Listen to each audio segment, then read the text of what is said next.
പശ്ചിമേഷ്യൻ സംഘർഷത്തിന്റെ ഗതി മാറുകയാണ്. ഇറാൻ-ഇസ്രായേൽ അമേരിക്ക ആക്രമണത്തിൽ ഇപ്പോൾ വളരെ നിർണായകമായി വാർത്ത പുറത്തുവരികയാണ്. ഇറാന്റെ നീക്കങ്ങളെ പ്രതിരോധിക്കാൻ ലക്ഷ്യമിട്ട് അമേരിക്കൻ സൈന്യത്തിലെ അതിവേഗ പ്രതികരണ വിഭാഗമായ 82ാം എയർബോൺ ഡിവിഷനെ വീണ്ടും മിഡിൽ ഈസ്റ്റിലേക്ക് നിയോഗിക്കുന്നുവെന്നാണ് റിപ്പോർട്ടുകൾ. Division commander major general Brandon ടെക്ട്മെയറുടെ നേതൃത്വത്തിലുള്ള 1000-ഓളം സൈനികർ വരും ദിവസങ്ങളിൽ മേഖലയിലേക്ക് തിരിക്കും. പാരച്യൂട്ട് വഴി ഇറങ്ങി മിന്നലാക്രമണം നടത്തുന്നതിലാണ് ഇവർ വൈദഗ്ധ്യം നേടിയിരിക്കുന്നത്.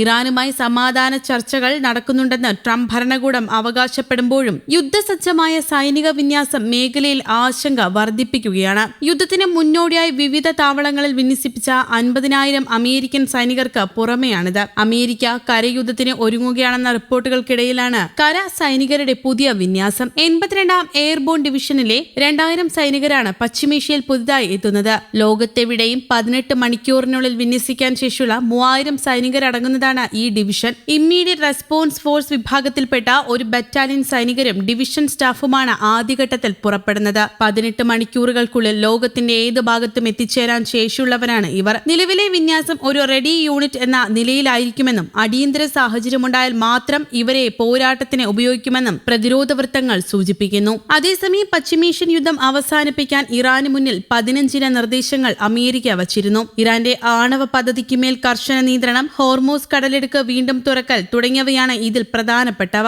ചർച്ചകൾക്ക് വഴിയൊരുക്കുന്നതിന്റെ ഭാഗമായി 1 മാസം നീളുന്ന വെടിനിർത്തലിനും US താൽപര്യപ്പെടുന്നുണ്ട്. എന്നാൽ USന്റെ ഈ നീക്കത്തോട് ഇറാൻ അനുകൂലമായി പ്രതികരിക്കാനും പദ്ധതി അതേ രൂപത്തിൽ അംഗീകരിക്കാനും സാധ്യത നന്നേ കുറവാണെന്ന് അവകാശപ്പെടുന്നു.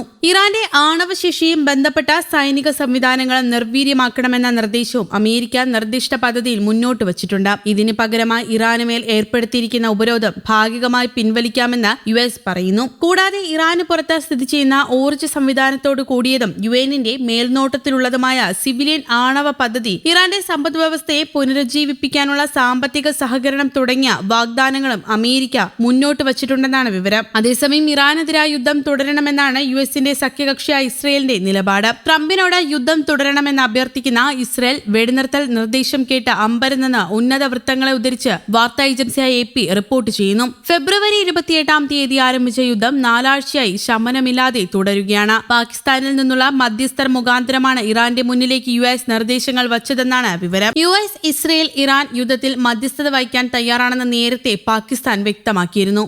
അതേസമയം ഇപ്പോൾ US മുന്നോട്ട് വച്ചിരിക്കുന്ന 15 നിർദ്ദേശങ്ങൾ തീർത്തും പുതിയതല്ലെന്ന് നയതന്ത്ര വിദഗ്ധർ വിലയിരുത്തുന്നു. ഇപ്പോൾ മുന്നോട്ട് വെച്ച പദ്ധതിയിലെ നിർദ്ദേശങ്ങളിൽ ഏറിയ പങ്കും 2025 മെയ്യിൽ നടന്ന US-ഇറാൻ ആണവ ചർച്ചയിൽ മുന്നോട്ട് വെച്ച കാര്യങ്ങളെ അടിസ്ഥാനപ്പെടുത്തിയുള്ളതാണെന്നാണ് ഇവർ പറയുന്നത്. News desk, Kerala Kaumudi.